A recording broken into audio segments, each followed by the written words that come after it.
Bonjour, dans cette vidéo, je vous montre comment réaliser Wagashi. C'est un fromage peul, aussi appelé fromage africain. Mais avant tout, je tiens à vous annoncer que le site internet cookdelice.com a été lancé.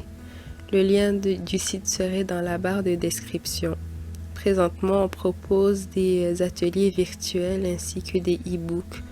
Donc, allez jeter un coup d'œil après cette vidéo. Si vous n'êtes pas encore abonné, prenez le temps de vous abonner à la chaîne en cliquant sur le petit bouton s'abonner et activer la cloche de notification pour ne rien rater des prochaines publications. Allez me suivre sur Facebook, Instagram et TikTok si ce n'est pas encore fait. Alors sans trop tarder, je vous laisse avec la recette. Dans une casserole sur feu moyen, je viens faire chauffer du lait.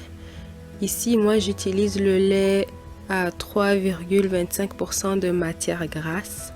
Mais si vous avez accès à du lait cru, utilisez-le, ça serait vraiment l'idéal. Mais nous, ici au Canada, on n'a pas facilement accès à ce type de lait-là, donc j'utilise ce que j'ai et ça fonctionne très bien. Une fois que le lait commence à frémir, on vient mettre du jus de citron. Dans la vidéo, j'ai utilisé 3 cuillères à soupe de jus de citron pour 1,3 litre de lait. Traditionnellement, c'est cette plante qui s'affiche à l'écran qui est utilisée. On l'appelle le pommier de Sodome ou en Cotocoli, on l'appelle chovo. J'aimerais bien savoir comment vous appelez cette plante dans votre langue. Écrivez-moi dans les commentaires, s'il vous plaît. Cette plante permet de faire cailler le lait afin d'obtenir le wagashi. Mais puisqu'on n'a pas ça ici, j'utilise le citron.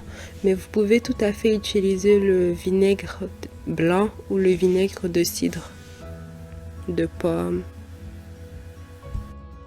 Ça fonctionne tout aussi bien. On se débrouille avec ce que l'on a donc. Voilà. Une fois que le lait a bien caillé, on va venir séparer le lait caillé du petit lait. Et pour ça, il nous faut un passoire. Et dans la vidéo, moi, j'ai utilisé un tissu, enfin la mousseline de soie. Mais vous pouvez tout à fait utiliser le coton à fromage.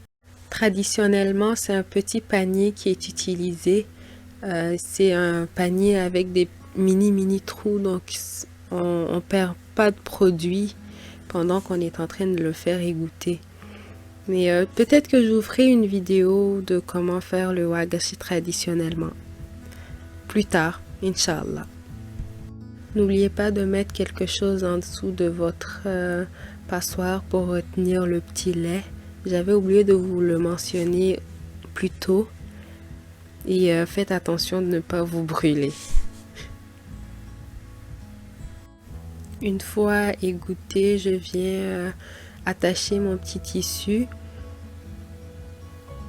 et mettre du poids lourd pour m'assurer que l'excédent d'eau sort le plus possible.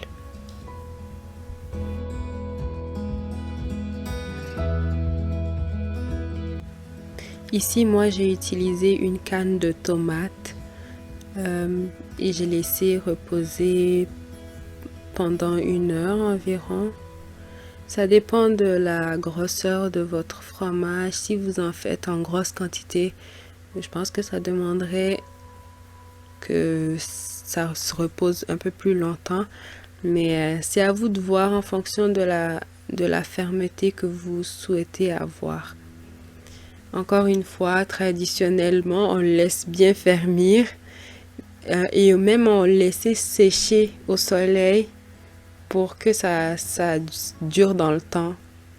Et en même temps, on le laissait à l'air libre aussi. Donc, le plus que c'était ferme, le mieux c'était. En tout cas, c'est comme ça que ma grand-mère, elle aimait bien faire. Dites-moi dans les commentaires comment vous le faites ou comment vous avez grandi en voyant faire. Dites-moi tout dans les commentaires. J'ai vraiment envie de savoir. Bien sûr, si vous avez grandi et que vous connaissez déjà le wagashi. Mais sinon, je suis contente de vous faire découvrir quelque chose de nouveau. Pour déguster ce fromage, il suffit simplement de le couper de la taille que vous souhaitez, le saler, le faire frire. Et ma grand-mère, elle, ce qu'elle aimait bien faire, c'était une fois que c'est frit, elle le mettait dans une sauce tomate mafé.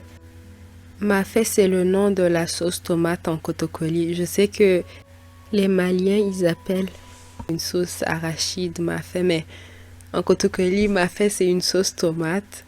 Donc, ouais, une sauce tomate africaine. Je vous ferai la vidéo, si tout va bien, je vous ferai la vidéo de la sauce sur cette chaîne. Donc, abonnez-vous pour ne rien rater. Vous pouvez simplement déguster ce fromage avec la sauce de votre choix. Généralement, les gens, ils aiment bien la sauce piquante. Mais l'avantage, enfin, ce qui est bien du fait de le mettre dans la sauce comme ma grand-mère, elle le faisait, c'est que la sauce, ça marine très bien le fromage, donc c'est beaucoup plus goûteux. Mais c'est à vous de voir qu'est-ce que vous voulez faire de ça. Vous pouvez juste le manger comme ça. Il n'y a pas de problème. Merci beaucoup de m'avoir suivi jusqu'ici. Si vous avez bien aimé cette vidéo, prenez le temps de me mettre un like. Abonnez-vous si ce n'est pas encore fait en activant la cloche de notification pour ne rien rater des prochaines publications. Et visitez le site cookdelice.com. Le lien serait dans la description. Donc allez m'encourager. J'ai des ateliers virtuels et des e-books qui sont présentement en ligne. Et il y aura pas mal d'autres choses qui vont venir dans l'avenir. Donc allez me soutenir et sans trop tarder, je vous laisse et je vous dis à la prochaine, Inch'Allah. Bye!